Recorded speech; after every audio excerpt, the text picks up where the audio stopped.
After a season dominated by the young superstar Oscar Piastri and his teammate Lando Norris, McLaren seemed destined to end Red Bull's long reign at the top of Formula One. But Baku turned that dream into a nightmare. Piastri crashed out. Norris could only salvage 7th. And Verstappen, he delivered another flawless victory, cutting the points gap down to 69. The once unthinkable is now being whispered inside the walls of McLaren. Verstappen is back, and if Verstappen is truly back, then McLaren face the ultimate dilemma. Can they still afford to let Piastri and Norris fight freely? Or must they choose a number one driver before it's too late? Piastri himself has revealed that McLaren are actively discussing Verstappen's comeback threat after a sudden emergency meeting, a revelation that only intensifies the drama. This is no longer just about speed. It's about strategy, survival, and power. If you want to stay ahead of the twists in this championship battle, make sure to subscribe because this season is spiraling into one of the most unpredictable title fights in years. The fallout from Baku has left McLaren reeling, and the shockwaves are still being felt across the Formula One paddock. For months, the narrative was simple. McLaren were on top. Their young duo, Oscar Piastri and Lando Norris, fighting each other for supremacy with the Constructors' Championship almost a certainty. Red Bull looked wounded, their aura of invincibility fading after years of dominance. But now, just 2 races later, that narrative has been torn apart. Max Verstappen, written off by many after a sluggish start to the year, has mounted what could be one of the most dramatic comebacks in F1 history. Back-to-back wins in Monza and Baku have reignited his season. At Monza, Verstappen's pole position and clinical race win signaled a turning point. At Baku, he proved it was no fluke, comfortably controlling the race while McLaren imploded. With 7 races remaining, the 69-point gap to championship leader Piastri is suddenly not insurmountable. In a season where momentum is everything, Verstappen is gaining speed at the exact moment McLaren are faltering. The fear inside McLaren is not just about the points gap, it's about psychology. When Andrea Stella, their team principal, openly admitted that Verstappen is now the biggest threat, it was a public acknowledgement that McLaren no longer feel untouchable. Stella's analysis of Red Bull's improvements was telling. They were fast in the corners, fast in the straights, and Max can deliver strong weekends when the car is competitive. That statement is both respectful and ominous. McLaren know Verstappen is a different animal when given the tools. The dilemma now facing McLaren goes beyond engineering. It's about politics and strategy. For much of the season, McLaren's biggest challenge was managing their own drivers. Piastri, the rising star, has been calm, consistent, and deadly in execution. Norris, meanwhile, has fought with flair and determination, proving himself equally capable of winning races. Until Baku, it seemed possible that both drivers could be allowed to fight freely as McLaren sought to maintain fairness. But in Formula One, fairness often dies when titles are at stake. Guenther Steiner, the former Haas boss and no stranger to controversial opinions, has urged McLaren to make the hard choice now. In his view, Norris should be relegated to the supporting role, helping Piastri secure the title. Steiner's reasoning is ruthless. Both cannot win.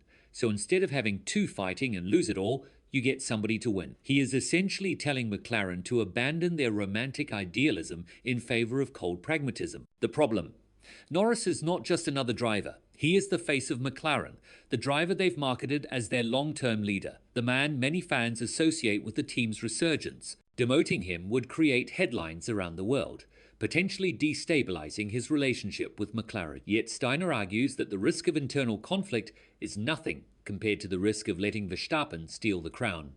His words were blunt: if you lose it because of that decision, how dumb do you look? And let's be clear, Verstappen's comeback is no fantasy. He has form when it comes to capitalizing on rivals' weaknesses. In 2021, he outlasted Lewis Hamilton in one of the most intense title fights in history. In 2023, he and Red Bull were untouchable, rewriting records with ruthless efficiency.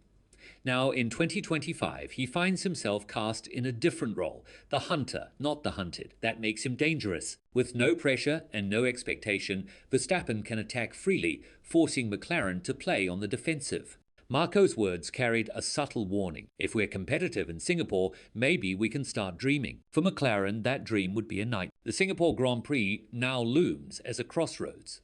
For McLaren, it is a chance to recover, to prove that Baku was a one-off disaster. The Marina Bay circuit, with its slow corners and punishing heat, has historically been a tricky one for Red Bull. Even in their record-breaking 2024 season, Singapore was the race that broke their winning streak. If McLaren can dominate there, they can silence doubts, rebuild momentum, and reassert control. But if Verstappen wins, the alarm bells will be deafening. There is also the internal question of how McLaren will handle their two drivers. At Monza, the team controversially ordered Piastri to move aside for Norris after a pit stop mix-up, showing that equality isn't always straightforward in practice. If they continue to juggle fairness while Verstappen keeps closing the gap, they risk losing both championships. Every mistake now will be magnified, every misstep punished. Piastri has already hinted that McLaren are working harder than ever behind the scenes to correct errors. He has also stated that the team will prioritize him given that he currently leads the championship standings. Those comments, while logical, reveal a subtle shift in tone. For the first time, the McLaren camp is openly acknowledging that Norris may have to play second fiddle. That kind of statement coming from the driver himself is rare, and it suggests that the internal debate is already raging. Meanwhile, Norris remains a wild card. After trimming Piastri's lead to just 25 points in Baku, he knows he is still very much in contention. Will he accept a supporting role if McLaren impose one, or will he resist, risking a rift inside the team at the very moment Verstappen is closing in? The Norris factor could be decisive, not only for McLaren's title hopes, but for the long-term harmony of the team. At the heart of this drama lies one brutal truth: Formula One rewards decisiveness. Teams that hesitate are punished. Red Bull know this. Ferrari have learned it the hard way. And now McLaren must prove they are ruthless enough to survive at the top. The Constructors' Championship is still heavily tilted in their favour, but the driver's crown, the prize every team craves, is suddenly vulnerable. So I'll leave it to you. Should McLaren pull the trigger now and back Piastri as their number one driver, or should they continue letting Norris and Piastri fight it out, even if it risks letting Verstappen steal the title? Share your thoughts in the comments below. I'd love to hear your take on this. And if you enjoyed the video, don't forget to hit the like button and subscribe so you never miss any of the latest and most exciting Formula One stories right here on this channel.